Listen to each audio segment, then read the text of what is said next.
मित्रो जोहार, जय आदिवासी.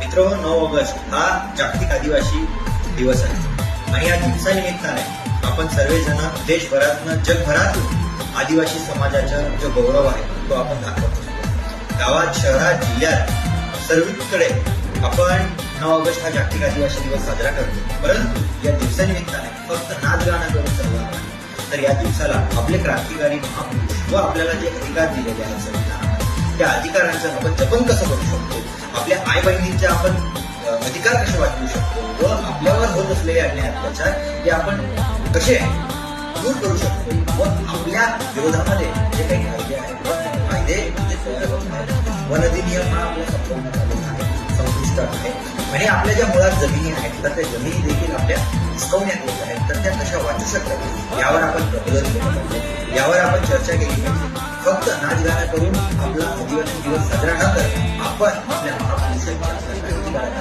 यांचे विचार आपण आपल्या समाजात रुजवले पाहिजे, जेणेकरून आपली येणारी जी पिढी आहे तर ती आदिवासी समुदायाचे अधिकार आणि आदिवासी समुदायाचे महापुरुष क्रांतिकारी यांचे जे महत्व आहे ते समजू शकेल आणि ते समजून ती पुढे लढू शकतील व समाज टिकेल. अन्यथा मित्रो, फक्त आपण नाच गाणं केलं, नाच गाणं करून जर आपण फक्त 9 ऑगस्ट साजरा केला तर आदिवासींचे जे अस्तित्व आहे ते संपणार आहे.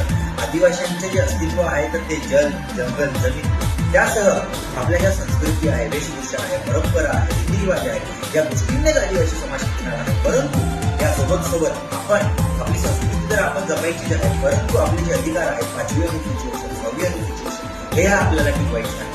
हे जर आपण टिकवणार नाही, यावर आपण जर जनजागृती करणार नाही आणि 9 ऑगस्टच्या दिवशी फक्त आणि फक्त आपण जर नाच गाणं केलं तर आदिवासी समुदायाला कष्ट होईल.